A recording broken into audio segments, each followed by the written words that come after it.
What's going on, YouTube friends and family? Welcome back to the channel, everybody. I hope you're having a great week so far. It is Friday when I'm shooting this. I'm going to try to get this video out this evening, so maybe you'll be watching it to end your work week. But today we have a very special review. As you guys know, I'm going to be getting more and more into the house of Boadicea the Victorious. And if you watch some of my recent short videos, Pearl Moon was one of the ones that I had released on one of my latest shorts. And again, I went over this in my last video. I don't spend a ton of time on YouTube other than posting my videos and trying to answer as many comments as I can. Not trying to sound super important, but I am very busy. And Pearl Moon is not one that I see spoken about very much. But I did go through Boadicea's website one night. This is before they changed the website a couple weeks ago. They had like 134 fragrances up. And if you look at their website now, they only have like 34, 35 that are in stock, it seems like. You can search any one you want, but if you go to their fragrances bar, there's only a couple on there compared to what used to be. I think there was about 130 something prior to that. And I literally went through every single fragrance on there, made notes of what appealed to me, what would fit best in my collection. And one of the ones that caught my attention more than almost any other fragrance was Pearl Moon.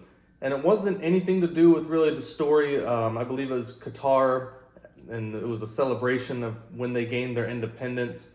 But it was mainly the top notes of this fragrance, guys. It's saffron, cinnamon, pineapple, and cardamom. And for me, when I saw those top notes, I knew this is something I had to have. And it also had some very unique middle and base notes. You look at the heart notes, it's plum, suede, and Moroccan rose. And what you get is a very spicy, kind of oriental floral opening. The pineapple's in there, and with the plum and the way it kind of interacts with the suede. I can tell you, since I've purchased this, I've worn this on skin probably 3 or 4 times. That's how much I enjoy it. And I need to slow down a little bit. This is definitely one of those fragrances to where it is addicting the way it smells. It's addicting the way the top notes kind of transition to the heart and the base notes. You get a ton of that pineapple, cardamom, cinnamon, and then the saffron kind of just blends all that together. So it is, in a lot of ways, it is a very heavy fragrance. The plum and the suede notes really are interesting in the middle notes as well, with the Moroccan rose. Adds a slight floral, kind of musty jamminess to it. But really the plum and the suede is the star of the show. And then of course, man, the base notes, it's just incredible. You have Cambodian oud, vetiver, vanilla, patchouli, and I believe there's amber and maybe one other thing I'm missing in there.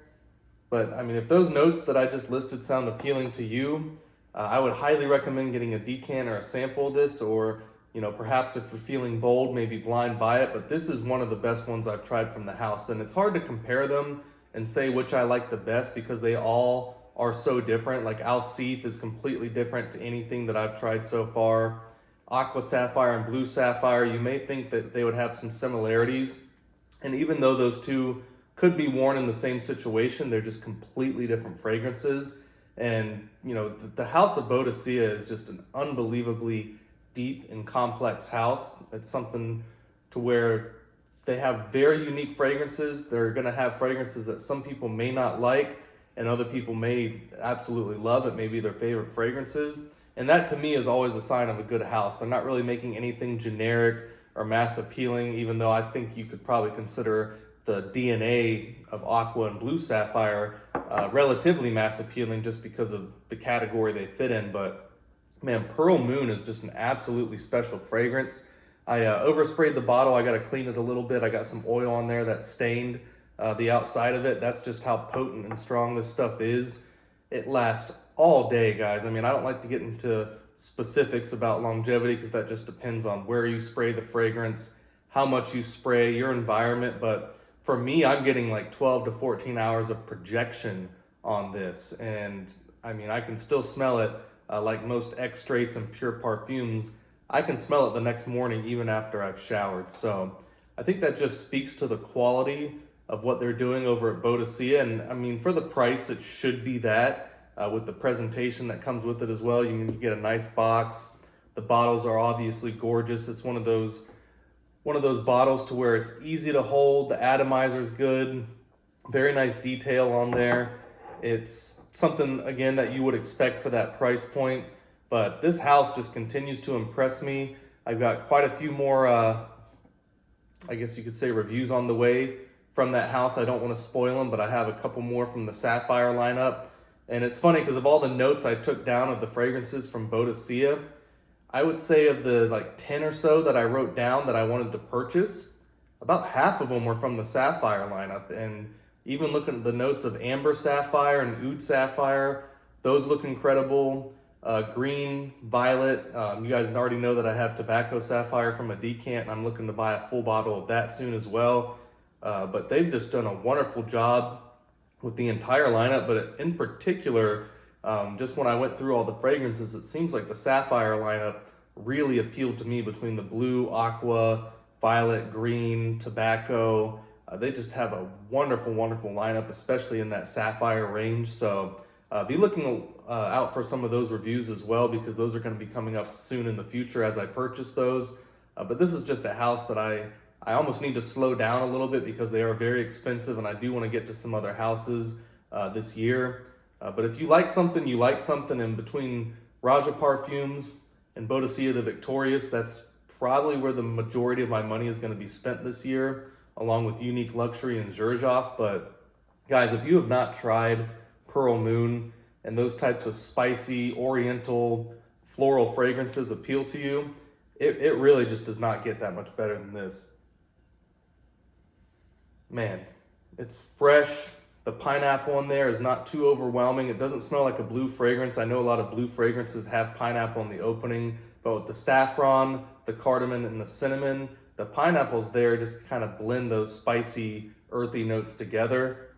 Not too overwhelming on the cinnamon either. I don't know if they, listed that as an ingredient. I'm not sure if I would pick the cinnamon up. I definitely would pick up the saffron and the cardamom. Those are a little bit heavier in there. Even the rose, like I said, the rose is a little bit more kind of to blend the plum and the suede and the heart notes.